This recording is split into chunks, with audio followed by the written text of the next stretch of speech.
Councillor Cook. Thank you, Mr Chair. I'll be speaking on item A, Council's Domestic and Family Violence Prevention Strategy. Mr Chair, almost 12 months ago to the day, I moved an urgency motion that this council condemns all forms of domestic and family violence in our community and creates a Brisbane City Council Domestic and Family Violence Prevention Strategy. I am so pleased that today we have the final strategy before us, a bipartisan document, the first of its kind for Brisbane City Council. I congratulate the Lord Mayor, council officers and all councillors in this place for making this document a reality. I want to also specifically thank Councillor Allen for meeting with me to discuss the draft document and for seeking my input about consultation groups. This strategy represents an important first step towards council taking a proactive approach to eliminating violence in our city and making clear that it will not be tolerated. As I have spoken about before in this place, May marks Domestic and Family Violence Prevention Month in Queensland to raise community awareness of domestic and family violence and to send a clear message that violence of any sort will not be tolerated. The release of this strategy is therefore very appropriately timed this month. The creation of this strategy had bipartisan support and consultation was undertaken with a wide range of relevant organisations. At the time feedback was sought by council, I provided my comments on behalf of the Labor opposition in this place. Some of that feedback I will be discussing today. Some comments were taken on board and some were not, but I want to expand on some of that information that I did provide to council. I want to be very clear that Labor fully supports the implementation of the domestic violence strategy for the city, but that we do see this as a starting point and not a final destination, Mr Chair. Mr Chair, we know that on average, 1 woman a week has died in Australia as a result of domestic violence-related homicide. I raise this point as this is one key fact that was removed from the final strategy document. It was initially featured prominently on the front page in bold on the draft document. Other stronger language in the document was similarly removed, such as the use of the word condemn. That word has been used multiple times today by the Lord Mayor and should be included.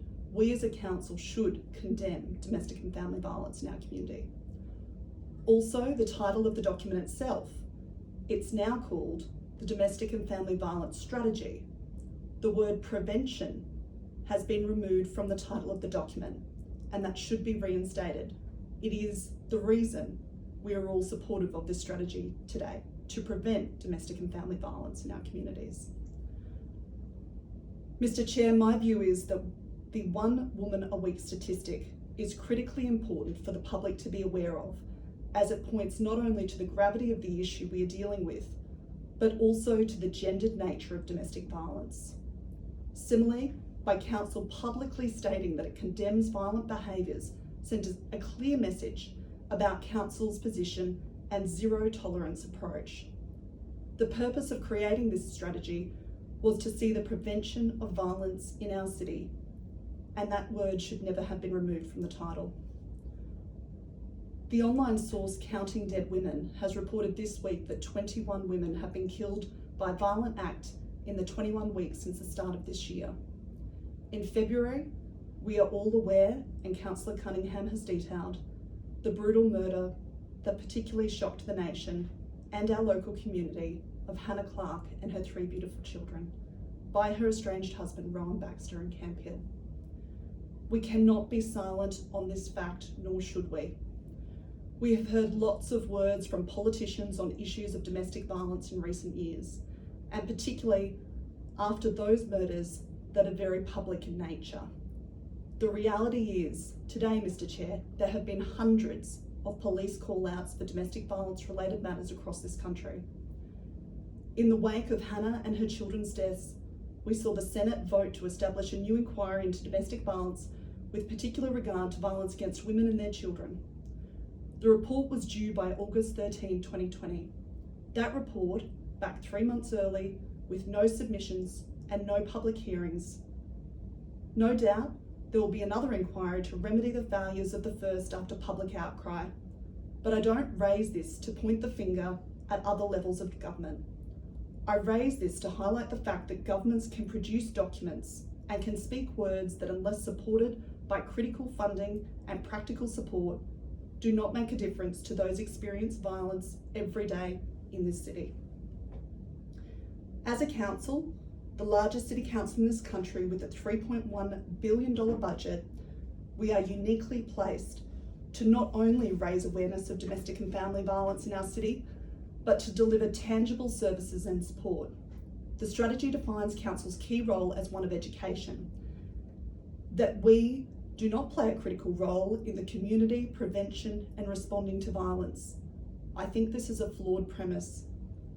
Brisbane City Council plays a significant role in creating safe public environments, developing community facilities, working in partnership with housing providers to provide affordable accommodation and providing health and community services.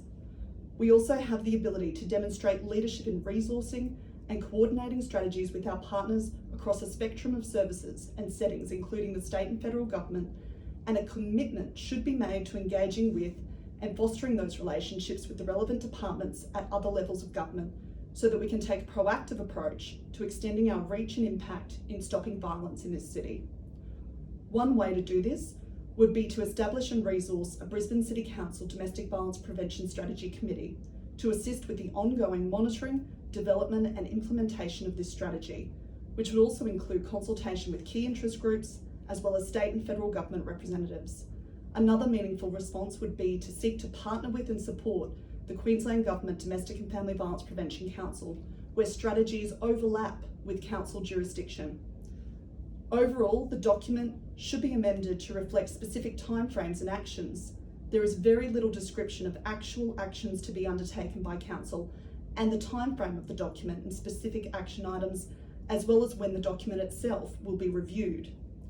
Although the strategy acknowledges domestic violence leave for council employees, there should be an audit of existing policies with a view to developing a suite of workplace policies and procedures to ensure that staff experiencing violence are supported, the organisation strengthens its understanding of the importance of gender equity in relation to preventing violence against women, and that staff are trained and encouraged to take bystander action.